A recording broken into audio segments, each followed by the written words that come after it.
Bonjour, chers frères et sœurs en Christ. Je suis Nicolas de Neuilly-sur-Seine. Alléluia. Je remercie le Seigneur car avec vous, je vais pouvoir partager un temps de parole et vraiment un thème qui me tient à cœur. Il s'appelle l'appel des premiers disciples. Alors, pour ceci, nous allons lire, donc j'ai la Sainte Bible, nous allons lire 1 Jean 15, versets 35 à 51. Le lendemain, Jean se tenait encore là avec 2 de ses disciples. Fixant les yeux sur Jésus qui passait, il dit « Voici l'agneau de Dieu ».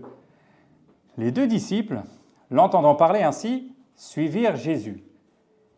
Jésus se retourna et vit qu'ils le suivaient. Il leur dit « Que voulez-vous » Ils répondirent « Rabbi », ce mot signifie maître en araméen. « Où demeures-tu » ? « Venez et voyez », leur dit-il. Ils allèrent donc et virent où il demeurait et ils restèrent auprès de lui ce jour-là. C'était environ la 10e heure. André, le frère de Simon-Pierre, était l'un des 2 qui avait entendu les paroles de Jean et suivi Jésus. Il rencontre au lever du jour son frère Simon et lui dit « Nous avons trouvé le Messie », c'est-à-dire le Christ. Il l'amena à Jésus. Jésus le regarda et dit « Tu es Simon, le fils de Jean, tu t'appelleras Céphas », ce qui veut dire Pierre. Le lendemain, Jésus se proposait de partir pour la Galilée. Il rencontre Philippe et lui dit « Suis-moi ». Philippe était de Bethsaïde, la ville d'André et de Pierre. Philippe rencontre Nathanaël et lui dit « Celui dont il est parlé dans la loi de Moïse et dans les prophètes, nous l'avons trouvé. C'est Jésus, le fils de Joseph de Nazareth. » « De Nazareth ?» lui répondit Nathanaël. « Peut-il sortir quelque chose de bon ?»« Viens et vois, » lui dit Philippe.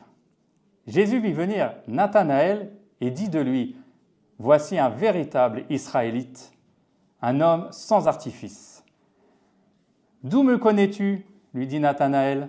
« Avant que Philippe t'appelât, reprit Jésus, quand tu étais sous le figuier, je t'ai vu. » Nathanaël lui répondit « Rabbi, tu es le Fils de Dieu, tu es le roi d'Israël. Parce que je t'ai dit, je t'ai vu sous le figuier, tu crois, tu verras mieux encore. » Et il lui dit « En vérité, je vous le dis, vous verrez le ciel ouvert et les anges de Dieu monter et descendre au-dessus du Fils de l'homme. » Rappelons le contexte. Donc j'ai commencé par lire le verset 35. Le lendemain, Jean se tenait encore là avec 2 de ses disciples. Pourquoi ? Parce que la veille, donc Jean-Baptiste baptisait d'eau Jésus et il a vu quelque chose de magnifique, vraiment incroyable. L'Esprit descendre du ciel comme une colombe sur Jésus. Waouh! Je trouve ça vraiment magnifique, sachant que Jean a rendu témoignage devant les autorités religieuses et donc a montré le chemin, la vérité qui est Jésus. Donc ce qui est vraiment beau, c'est qu'en fait, il y a la désignation d'un nouveau rabbi. Ce qui m'a vraiment touché, c'est les échanges de questions. Que cherchez-vous? Où demeures-tu? Que cherchez-vous? Donc c'est un peu la question, moi je le prends personnellement comme ça. Que cherchez-vous? C'est une vraie remise en question. Vous venez me voir, mais pourquoi? Est-ce que vous venez me voir parce que je suis votre maître, votre sauveur ou un simple homme? Étant athée, à la base, moi je ne suis pas croyant depuis très longtemps, donc je viens d'une famille d'athées. C'est vraiment quelque chose qui me touche, qui me tient à cœur, parce qu'à travers ce texte, on voit en effet que les disciples ont vraiment vu Dieu en chair et en os, et sont allés chacun à leur tour voir leurs proches et leur dire, par exemple, Nathanaël, regarde, c'est Jésus. Tu ne me crois pas? Viens et vois, viens me voir. Et regarde, il est là, Rabbi, il est là. L'homme de Dieu, le Fils de Dieu, Dieu est lui-même ici parmi nous, quel privilège. Et l'appel des premiers disciples, c'est vraiment que là, tout a commencé. Et le premier pan de l'histoire est le plus important. Et aujourd'hui, ça me touche vraiment parce que, n'étant pas né chrétien, enfin, je suis né de nouveau, bien sûr, je me suis fait baptiser il y a un petit peu moins de 2 ans ici même, mais si vous voulez, ça me touche. Pourquoi? Parce que j'aimerais bien vraiment faire la mission de Dieu et être un disciple du Christ vraiment du fond du cœur Et j'aimerais avoir cet appel, j'aimerais vraiment réaliser le plan que Dieu a pour moi. Et si vous voulez, en tant qu'athée, c'est un petit peu, enfin ex-athée, pardonnez-moi, c'est un petit peu étrange de devenir chrétien et de commencer à vivre des choses un petit peu surnaturelles et de se dire mais finalement Dieu existe. Donc du coup, ça me motive pour aller voir des athées et leur dire mais Dieu existe vraiment.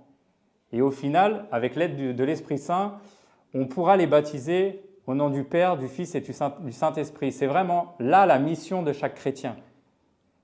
Ensuite, je dirais que le plus important, c'est de se rapprocher de Dieu tout le temps, tous les jours, dans chaque épreuve. Dieu est là, Dieu est avec nous. Nous devons être des disciples. C'est un appel aujourd'hui, dans les temps un petit peu apocalyptiques, c'est un appel de Dieu, de faire des disciples, de continuer d'accroître le corps du Christ et de tous les jours demander sa direction, de chercher son instruction, afin que nous puissions, nous, en tant que disciples des temps de la fin, faire ce pourquoi nous avons été créés. C'est mon ressenti et je le prends vraiment à cœur. Je pense que c'est ma mission, en tout cas je le sens comme ça, de ramener un maximum d'âmes pour Dieu, les arracher de Satan avec l'aide de Dieu, pour les ramener à Dieu et faire dans les temps de la crise que nous vivons de vrais disciples.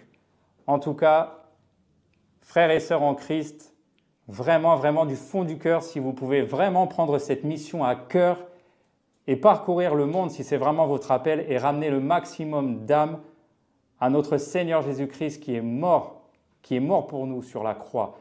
Merci Seigneur en tout cas, merci chers frères et sœurs de m'avoir écouté. La conclusion c'est ça, êtes-vous prêts? Êtes-vous prêts à accepter l'appel de Dieu sur votre vie? Êtes-vous prêts à faire des disciples? Vous-même être un disciple et ramener un maximum de disciples et les baptiser au nom du Père et du Fils et du Saint-Esprit et ainsi faire la volonté de votre Père. Sur ce, je vous laisse, soyez bénis, adios.